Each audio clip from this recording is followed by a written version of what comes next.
Hello, Mr. Gapan. Hello po. Mr. Gapan, can you introduce yourself to our viewers? Hello guys. My name po is Janet C. Laguan. Candidate number 11 from Gapan City. Alright, from Gapan City. Grabe, the ano, gateway to Nueva Ecija, Gapan City. Yes po.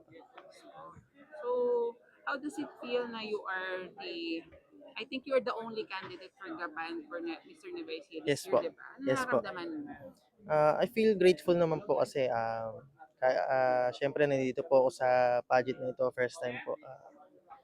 Yun po. Ayan. I do notice na you are very nervous kanina, Yes especially po. nung tinatanong ka Yes po. namin sa mga interviews. Opo. How young are you pa ngayon? 20 years old po. And pang ilang pageant mo na ito? Ah, Ah, sa totohanan lang po, first time ko pa lang po sasali ng provincial. Kaya, Nasanay po ako ng intramurals sa schools po ganyan, pageant. yun. And you should really be proud of yourself Yes kasi po. mahirap makapasok sa Mr. Yun, Nueva yun Ecija. nga po. So, going back to you, bakit ka sumali ng Mr. Nueva Ecija 2026? Sumali po ako dito. It's not about fame naman po or corona. Sa totohanan lang po, being a candidate lang po na nandito ako is napaka-grateful ko na po ano kung mangyari, manalo, matalo. Pero nandito po ako kasi po, may inspiration po ako sa life ko, my family po. Most like especially po yung pinsan ko na namatay na nag-push po sa akin through my confidence and sa pageantry po ganyan. Pinsan ko po na namatay from Gapan City. And yung mami po niya kasi is nag-iisa na lang. Ako po yung tinuturing na anak. Ah, kasi po wala na po yung nag-iisa niyang anak. Ako na lang po yung inampon niya. And yun po yung parang isang reason na bakit po ako nandito sa Mr. Nueva Ecija. I'm sorry for that and Opo. condolences to you and your family. Ayun. So, since isa siya sa mga rason,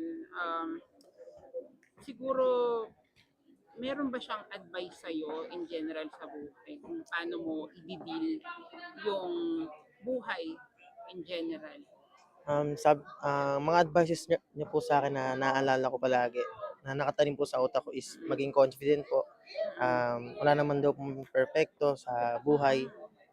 Kumbaga, magkakaroon lang daw po ng mga interactions if papansinin natin yung mga nasa paligid po natin na hindi naman po dapat natin pansinin. Kasi po kung ano po tayo, confidence is the key daw po and dedication, ganyan po. Yan sabi niya sa akin.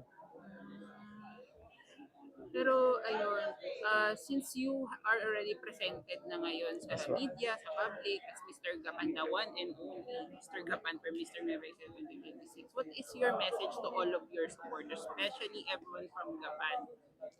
My message po from all of my supporters, especially in Gapan po, support me whatever it takes. I'm here proudly representing Gapan and bibigay ko po yung best ko para sa inyo and manalo, manalo matalo. I'm proud to be a Gapan City candidate. Yun po. All right, thank you so much, candidate number 11, the one and only candidate from Gapan City, and the Mr. Nueva 2026 journey. Thank you po.